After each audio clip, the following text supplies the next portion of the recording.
आपण आईस्क्रीम किती खाऊ शकतो? समजा माझ्यापुढं 1 लिटर आईस्क्रीम ठेवलं, तर मी शक्यता अशी आहे की ते संपवू शकेन. परंतु माझ्यापुढे 1 किलो काजू ठेवले, तर मी ते खाऊ शकत नाही. हे असं का होतं? कारण कुठलेही पदार्थ ज्याचं न्यूट्रिशन व्हॅल्यू चांगली आहे, त्याच्यामध्ये एक प्रकारचं असं काहीतरी मिसळलेलं असतं, की ज्याच्यामुळे आपण तो पदार्थ जास्त खाऊ शकत नाही.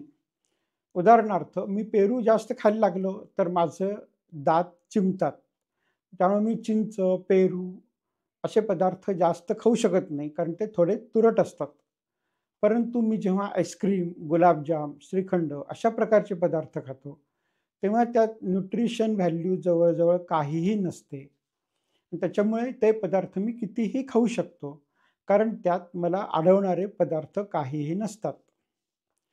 त्याच्यामुळे जेव्हा एखाद्या पदार्थात न्यूट्रिशन व्हॅल्यू चांगली असते, ते पदार्थ आपण जास्त खाऊ शकत नाही. याचा विचार करा आणि ठरवा, की आपल्याला चांगलं खायचंय का वाईट खायचंय? जर आपण एखादा पदार्थ वारेमाप खाऊ शकत असू किंवा खाण्यावरती आपलं बंधन ठेवू शकत नसू, तर लक्षात घ्या, की तो पदार्थ खाणं आपल्या शरीरासाठी अपायकारक आहे. तुम्हाला काय वाटतं कमेंटमध्ये जरूर लिहा.